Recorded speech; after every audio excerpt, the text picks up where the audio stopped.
ലോക വിഡ്ഢിദിനമായ ഏപ്രിൽ 1-ന് ഹൈറിച്ചിൽ നിക്ഷേപിച്ച മണ്ടന്മാരെ ഒരിക്കൽ കൂടി ആ കമ്പനി വിഡ്ഢികളാക്കി മാറ്റി.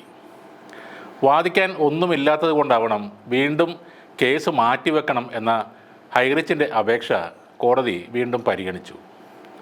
അങ്ങനെ ആ കേസ് ഏപ്രിൽ 11-ലേക്ക് വീണ്ടും മാറ്റിവെച്ചു.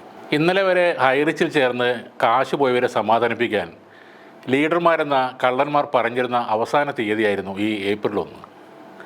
എല്ലാം നമുക്ക് അനുകൂലമായി വരികയാണ്, ഉടനെ നമുക്ക് വീണ്ടും പ്രവർത്തനം തുടരാം, പൂൾ ഇൻകം നൽകാം എന്നൊക്കെയായിരുന്നു ഇവരുടെ വാഗ്ദാനങ്ങൾ.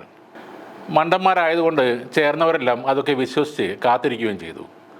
പരമാവധി കേസ് നീട്ടിക്കൊണ്ടു പോകുക എന്നത് മാത്രമാണ് ഇവരുടെ ലക്ഷ്യം. കാരണം ഈ കേസ് അവസാനിക്കുന്നത് എങ്ങനെ ആയിരിക്കുമെന്ന് അവർക്ക് കൃത്യമായി അറിയാം. ഒരു കാലത്തും ഇനി ഹൈറിച്ച് എന്ന കമ്പനി മണി ചെയിൻ മോഡലിൽ ഇവിടെ പ്രവർത്തനം നടത്തില്ല എന്ന് ആ ലീഡർമാർക്കും മുതലാളിമാർക്കും ഉറപ്പുള്ളൊരു കാര്യമാണ്. പണം നഷ്ടമായവരാണ് ഇല്ലാത്ത പ്രതീക്ഷയുമായി ഇപ്പോഴും കാത്തിരിക്കുന്നത്. ഏപ്രിൽ പകുതിയാകുമ്പോൾ കോടതി വെക്കേഷൻ ടൈമാണ്. വെക്കേഷൻ കോർട്ടിൽ അത്യാവശ്യ കേസുകൾ മാത്രമേ എടുക്കൂ. സ്ഥിരമായി കേസ് നീട്ടിവെപ്പിക്കുന്ന ഇത്തരം ചീള് കമ്പനികളുടെ കേസൊക്കെ മിക്കവാറും ഇനി ജൂണിലേ ഉണ്ടാകൂ. ഇത്രയൊക്കെ ആയിട്ടും ഒട്ടും ആവേശം ചോരാതെ ഹൈറിച്ചിനെ ജയ് വിളിക്കുന്നവർ ഇപ്പോഴുമുണ്ട്. അതിൽ സർക്കാർ ജീവനക്കാരും ഗൾഫിൽ ജോലി ചെയ്യുന്നവരുമൊക്കെ ഉണ്ട്. പെട്ടെന്ന് വളഞ്ഞ വഴിയിൽ കുറച്ച് കാശുണ്ടാക്കാൻ നോക്കിയ ആളുകളാണ് അവർ. കുറച്ച് പേരൊക്കെ അത്യാവശ്യം നന്നായി ആളുകളെ പറ്റിച്ച് പൈസ ഉണ്ടാക്കുകയും ചെയ്തിരുന്നു. ആ വരുമാനം നിലച്ചപ്പോൾ മുതൽ ഇവറ്റകൾ കരച്ചിലും തെറിവിളിയും പ്രാകലുമാണ്.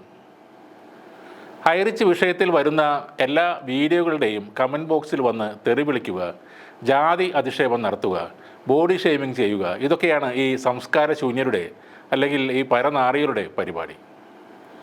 ഇങ്ങനെ സ്ഥിരമായി ചെയ്യുന്ന കുറേ പേരുടെ അഡ്രസ് അടക്കം പൊക്കിയപ്പോൾ കരഞ്ഞ് കാലുപിടുത്തവും അവർ നടത്തുന്നുണ്ട്.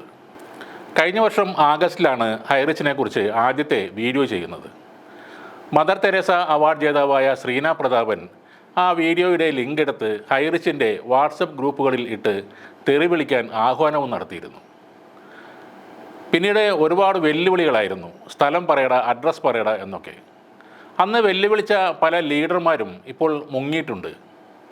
സൗമ്യനും എന്നാൽ കുരുട്ടുബുദ്ധിയുമായ അയ്യൂബ് ഖാനും തട്ടിപ്പിൽ ബിരുദം നേടിയ പ്രൊഫസർ ജിനിൽ ജോസഫുമൊക്കെ ഇപ്പോൾ കാണാമറയത്താണ്. ഇപ്പോൾ പിന്നെ ചില കീടങ്ങളാണ് തെറിവിളിക്കാൻ വരുന്നത്. രതീഷ് ചന്ദ്രൻ, കബീർ കുരിക്കൽ, മുസ്തഫ തുരുത്തി, രേഷ്മ രാജൻ, നസ്രത്ത്, റഷീദ നാസർ, മുംതാസ്, ഉണ്ണിമായ, സുനിത അനിൽ, സക്കീർ ഹുസൈൻ, ഷൈനി എബ്രഹാം, അങ്ങനെ ഒട്ടേറെ പേരുണ്ട്. ഇപ്പോൾ പലർക്കും ഇത്തിരി ആവേശം കുറവാണ്. അല്ലെങ്കിൽ പൈസ കിട്ടാൻ എന്തെങ്കിലും ജോലിക്ക് ഇവർ പോയി തുടങ്ങി എന്ന് വേണം കരുതാൻ. പിന്നെയുള്ളത് ഹൈറിച്ചിൻ്റെ കാശ് മേടിച്ച് വീഡിയോ ചെയ്തിരുന്ന ചില ആളുകളാണ്. മെമ്പേഴ്സിനെ ആവേശം കൂട്ടാൻ കോടതിയെയും പോലീസിനെയും വരെ വെല്ലുവിളിച്ചുകൊണ്ടാണ് പലരും വീഡിയോ ചെയ്തത്.